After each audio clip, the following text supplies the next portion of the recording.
যে পণ্য পরিবহন যারা করে, যে সমস্ত জাহাজ শ্রমিক আছে, মালিক আছে, তারা যেন পণ্য নিরাপদে পরিবহন করতে পারে সেই জন্য আমরা ব্যবস্থা নেব।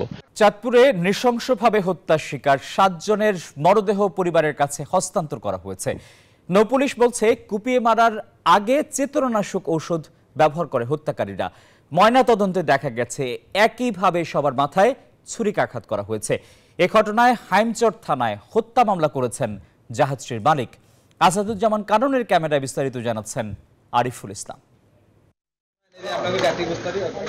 15 বছর বয়সী মাজেদুলকে হারিয়ে কান্নায় ভেঙে পড়েন বাবা আনিসুর রহমান। জানান মাত্র 10 দিন আগে এই জাহাজে কাজে যোগ দিয়েছিলেন তার ছেলে। আমি কথা কইয়ে গায়ে ঘুমাবো তাই কইছিল, আমার এগুলো তুমি গায়ে ঘুমাইতে অভ্যাস ভালো কথা কবানি।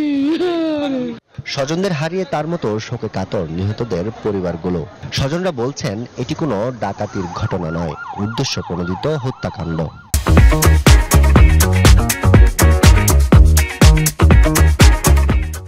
পরিকল্পিতভাবে মারা হয়েছে। ডাকাতের সিমটম এমন ছিল না, ডাকাতের এইভাবে মানুষকে এইভাবে হত্যা করে না। পরিস্থিতি যা দেখলাম, মানে ওখানে যা ভিডিও দেখলাম, এখানে যেটা দেখলাম, তাদের ডাকাতি বলে আমার কাছে এটা মনে হচ্ছে না, এটা পরিকল্পিত।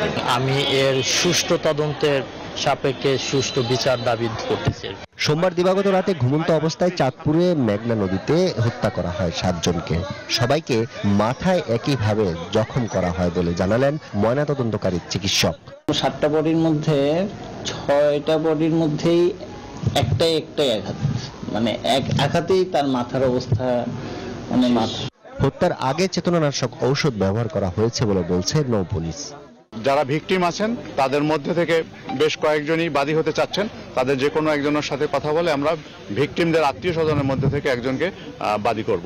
চাঁদপুর জেলা প্রশাসক বলছেন এই ঘটনাকে কেন্দ্র করে নৌ নিরাপত্তা আরো জোরদার করা হয়েছে। এই ঘটনাটাকে কেন্দ্র করে আমরা আমাদের সিকিউরিটিকে আরো এখানে বাড়াবো। আমরা চাই যে পণ্য পরিবহন যারা করে, যে সমস্ত জাহাজ শ্রমিক আছে, মালিক আছে, তারা যেন পণ্য নিরাপদে পরিবহন করতে পারে সেই জন্য আমরা ব্যবস্থা নেব। সরকারিভাবে নিহতদের স্বজনদের 30,000 করে টাকা দেওয়া হয়েছে। সারি সারি অ্যাম্বুলেন্সগুলো দাঁড়িয়ে আছে জীবনের শেষ বাহনের সাক্ষী হিসেবে। পরিবারের কাছে ফিরে যাচ্ছেন তারা।